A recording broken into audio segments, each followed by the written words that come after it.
परीक्षित शर्मा जी, अधिवक्ता, secretary general international council of jurist. अरे जी, यद्यपि प्रश्न पहले हो चुका है काफी बार, बट ये सारे एक साथ सुप्रीम कोर्ट के वहाँ अपनी प्रैक्टिस करते हैं, एडवोकेट्स हैं, इसलिए फिर से कर रहा हूँ महाराज जी इनके। महाराज जी, श्री हरिवंश, आपके चरणों में कोटि कोटि प्रणाम। महाराज जी, हम वकालत के पेशे में हैं, अपराधी अपराध करके आता है, उसकी वकालत करना कितना उचित है? क्या ये मार्ग राधा रानी की प्राप्ति में बाधा नहीं बनेगा? नहीं, इसमें ध्यान देना है। हमें भगवान ने जो सेवा दी है, संपूर्ण सृष्टि श्री भगवान की, पहली बात ये स्वीकार है आपको? ये बात आप मानते हैं कि संपूर्ण सृष्टि का कोई ईश्वर है, कोई महान निर्णायक है, कोई है जो इस पूरी प्रकृति को अपने अधीन करके चलाता है, जिसे भगवान कहते हैं, जिसे ईश्वर कहते हैं। आपकी आस्तिकता में बात है, स्वीकार करते हैं? ठीक है। अब उसने आपको ये वकालत की सेवा दी है, हम सब उसके सेवक हैं, अलग अलग सेवा दी। जैसे मुझे सेवा ये दी तो आपको सेवा होती है, सेवा ही है। जैसे पीछे आपके बैठे हुए हैं हमारे राज कर्मचारी, इनको सेवा दी है। अधर्म करने वाले को दंड देना ये पूजा होगी, हाथ जोड़ना पूजा नहीं होगी। अगर वो चोरी कर रहा है, नीच आचरण कर रहा है, तो इनकी पूजा होगी कि भय युक्त करके उसे धर्म में चलाएं, अधर्म का त्याग करा दें, ये इनकी पूजा बन जाएगी। ऐसे ही आपको न्यायाधीश आपके वचनों के अनुसार ही न्याय करेगा, क्योंकि आपको पॉइंट और प्रमाण दोनों देने होंगे कि अपराधी है या ये निरपराधी है। दोनों पक्ष आपके हाथ में होते हैं। अगर आपको आपके अंदर की प्रेरणा, जो आत्म प्रेरणा कहते हैं, जो भगवत प्रेरणा कहते हैं, वो संबोधन कर रहे कि ये तो अपराधी है, और आपको पॉइंट मिल रहे हैं कि अपराधी है, पर आपको निरपराधी साबित करके उसको बचाने के लिए पैसे दिए जाते हैं, अब आपको सावधान हो जाना है। अगर आप उस पैसे के लोभ में आकर उस निरपराधी को, जिसको आपका हृदय भी कह रहा है और आपका दिमाग भी कह रहा है कि, और वो पैसा आपको अच्छा दे रहा है क्योंकि वो बचना चाहता है, अब आप उस केस को अगर जिताते हैं तो अब आपका अपराध बनता है। वो धन अब आपकी बुद्धि और आपके परिवारजनों की बुद्धि को, स्वास्थ्य को और शांति को बिगाड़ेगा, पक्का। यदि आप श्री लाडली जी की कृपा से यहाँ आए और इसका प्रश्न इस भाव से कर रहे हैं, तो शास्त्र सम्मत और हृदय सम्मत दोनों बातें है। अगर आपने पता चल गया है कि अधर्मी है ये, इसने गलत आचरण किया है, तो चाहे जो कुछ हो जाए हम इसको सजा दिला कर रहेंगे। अब पैसा मिले ना मिले, तुम निरपराध हो, हम तुम्हारा साथ देंगे, पैसा हो या ना हो, कि दोबारा कभी अधर्म आचरण ये ऐसे आप जान जो निरपराधों के साथ न कर पाए। आपने ताकत लगा दी, उसको दंड मिला, फांसी मिल गई, आपकी पूजा बन गई। ये सूक्ष्म विषय है। अपराधी को दंड देना आपकी वाणी से होगा, आपके प्रमाण से होगा, क्योंकि न्यायाधीश केवल आपके प्रमाण को ही मानता है। आप जो पॉइंट रखेंगे, आप जो प्रमाण रखेंगे, आपको यही पढ़ाया गया है, और आपने अधर्म का पक्ष लेकर उसे धर्मयुक्त प्रमाणित कर दिया और विजय अधर्म की हुई, तो उसके कारण आप बने ना, तो फिर कारण को तो भुगतना पड़ेगा ना। इसलिए मेरी प्रार्थना है, भले नमक रोटी खाना, पैदल चलना, लेकिन धर्म से चलोगे तो एक दिन ऐसी विजय प्राप्त होगी जो इस लोक और परलोक दोनों में आपको सुख और शांति प्रदान करेगी। समय भले लगे। धर्म से चलने वाले को यह जरूर है कि बगल से आपका ही मित्र निकलेगा बढ़िया गाड़ी में, वो आप हो सकता है पैदल हो, उसके पास हर सुविधा हो सकता है, लेकिन वो सुविधा एक दिन उसके लिए ऐसे प्रपंच की रचना करेगी कि वो जीते जी जलेगा, और ये असुविधा आपकी एक दिन ऐसे सुख शांति मिलेगी कि आपका अपने परिवार में जाकर आपको उसके देख के संतोष होगा, हृदय शीतल रहेगा, और आपको भगवान का संरक्षण मिलेगा। अगर भगवान का संरक्षण है तो फिर कौन बिगाड़ सकता है? तो मुझे लगता है कि अगर आपको पता है कि यह अधर्मी है, फिर आपको साथ नहीं देना चाहिए। पर ये लग जाता है, आज की आधुनिकता को उन्नति मानने वाला हमारा दिमाग इस बात को बड़ी मुश्किल से स्वीकार कर पाएगा, बड़ी मुश्किल से। क्यों? क्योंकि जो अधर्माचरण करने वाले होते हैं उनके पास धन की बाहुल्यता होती है, पढ़ाई की है, पैसा लगाया है, पैसा मिल रहा है, हमें क्या है, बस यही सावधान रहना है। आप कृपा पात्र जन हैं, नहीं तो आपको संतों से या शास्त्रों से, उससे ज्यादा संबंध नहीं। आपको वकालत से और धन से संबंध, आज की जो आधुनिक बुद्धि है। पर आप कृपा पात्र भगवान के हैं। आप यहाँ वृंदावन आए हैं और अपने विषय को निर्विकार करने के लिए आप प्रश्न कर रहे हैं कि निर्दोष वृत्ति से हमारा जीवन कटे, तो आप हमारी प्रार्थना मान लेना। वो पैसा आपका लोक परलोक सब खराब कर देगा। बिल्कुल, आप जिस मार्ग में चल रहे हो, इसमें अगर आप सावधान रहोगे तो ये बहुत बड़ी उपासना बन जाएगी और इसी में आपको भगवत प्राप्ति भी हो जाएगी। आप अपने कर्तव्य का पालन करते हुए नाम जप कीजिए। भगवान का सपोर्ट बहुत बड़ा सपोर्ट होता है, हम लोग जान नहीं पाते। हम लोग धन का सपोर्ट बहुत बड़ा सपोर्ट समझते हैं, लेकिन निश्चित समझिए, करुणा निधान भगवान और सत्य और धर्म, इसका सब कितने दिन का जीवन है? आप बताओ कितने दिन का जीवन है? अपने को अगले सेकंड का निर्णय करने के लिए दिमाग कहा नहीं करता कि हम अगले सेकंड जिएंगे कि नहीं जिएंगे, और हम अधर्म कर ले, पापाचरण कर ले।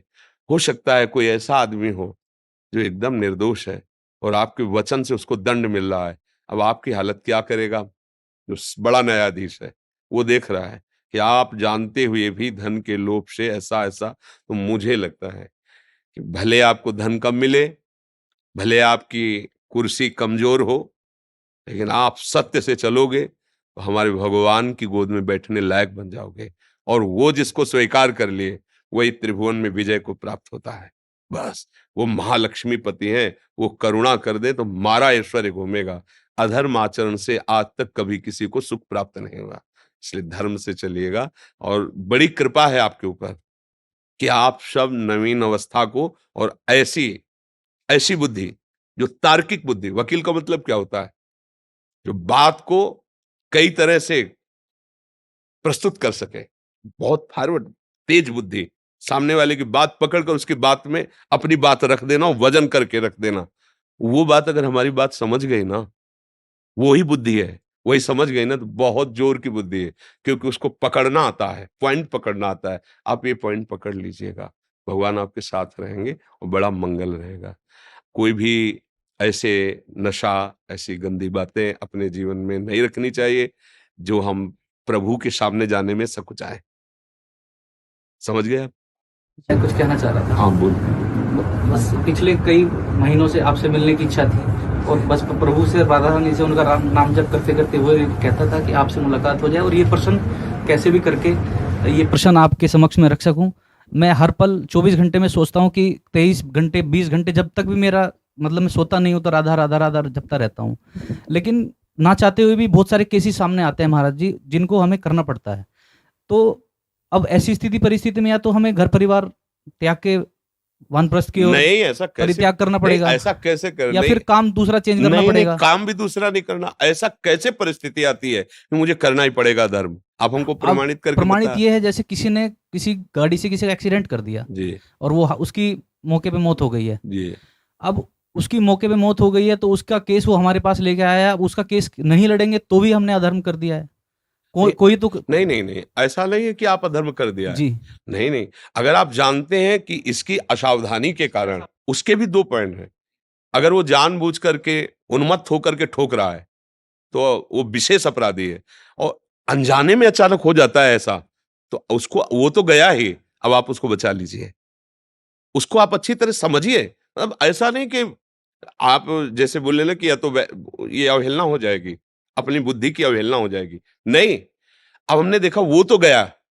अब ये जो व्यक्ति आया है जिसका हमें केस मिला है, ये वास्तविक असावधान, कभी नींद से हो जाता है कोई, कभी ऐसा होता है अचानक चूक हो गई, ऐसा हो जाता है, तो हमें बचा लेना चाहिए। और जब ये कि को उसका उद्देश्य ही था ठोकना, तो तुमने उधर ठोका, अब हमारी समझ में आ गया तो हम तुमको इसकी सजा दिलाएंगे। बात समझ रहे ना? आपकी बुद्धि बहुत फॉरवर्ड है, आप उसको प्रयोग कीजिए। ऐसा नहीं कि कोई आपको फंसा सकता है। अगर हमें समझ में, वो तो गया और आपसे चूक हो गई, वो कहता मेरे से। वकील एक तरह से अपना हृदय हो जाता है उस समय जब हम केस सामने रखते हैं, कि हमको अपनी साफ-साफ बात पूरी कह देनी चाहिए। तो जो लोग छल कपटी और ड्रामेबाज होते हैं ना, वो नेत्र से समझ में आ जाते हैं। तो उनका विशेष पैसे पर होगा जोर, ध्यान देना। वो आपको विशेष पैसे पर प्रभावित करेंगे। और जिस आदमी से चूक हो गई, उसके वचन में, उसकी चेष्टा में दैन्यता होगी, बचा लीजिए, मैं नहीं चाहता था, अचानक ऐसी घटना हो गई, अब वो तो गया, अब इसको बचा लीजिए, आगे से गलती ना करे और सावधानी से बचा लीजिए और उसका पक्ष लीजिए, तो अधर्म कैसे हो जाएगा। और जब हम जान रहे हैं कि पहले ही हमको कह रहे जितना पैसा लगेगा हम लगाएंगे, तो ऐसा क्यों बोल रहा है? इसका मतलब है इसमें कुछ गलती है। अब अगर गलती है तो हम केस नहीं लेंगे। बात है इसमें समझना है। ऐसा नहीं कि विश्व में ऐसे केस आते ही नहीं है कि अगर हम धर्म से चलेंगे तो केस ही नहीं मिलेंगे। ऐसा नहीं है, ऐसा नहीं, मतलब अगर ऐसी बात आप अपने मन में रखेंगे तो फिर निराशा जागृत हो जाएगी। हम निराश नहीं होने देंगे। हम निराश नहीं होंगे अपने ना मन को ना बुद्धि को। ऐसा नहीं है कि धर्म का क्षेत्र है ही नहीं। कभी-कभी ऐसी घटना हो जाती है कि जो अपराधी है वास्तविक अपराध किया है, लेकिन वो ना कभी आगे अपराध करना चाहता, ना पीछे कभी अपराध किया है। ऐसी भी है। संयोगवशात ऐसा अपराध हो गया है और आपकी समझ में बात आ गई है, आप उसको बचा लीजिए।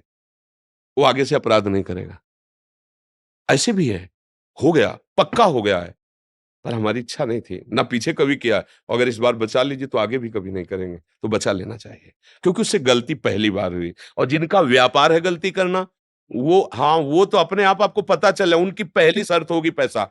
ध्यान देना, जो विशेष अपराधी होते हैं, जिनका केवल व्यसन ही होता है यही, तो उनकी बात होगी पहले आपके सामने ये शर्त रखी जाएगी, आप जितना चाहें। बस वहाँ समझ लीजिए कि अब यहाँ ये आता जानकारी है महाराज जी, हाँ, बस। लेकिन उसको हम ठुकरा ही देते हैं, हाँ, बस। उसको हम ठुकरा ही देते हैं। जी।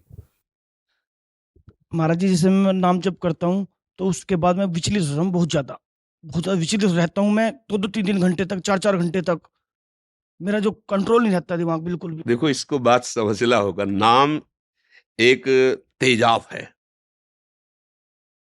वो जब मन में जाता है तो उसकी वासनाओं को भस्म करता है। मन की जो ताकत है हमें परास्त करने की, वो है वासना। वो वासना के द्वारा हमको अधीन किए हुए है।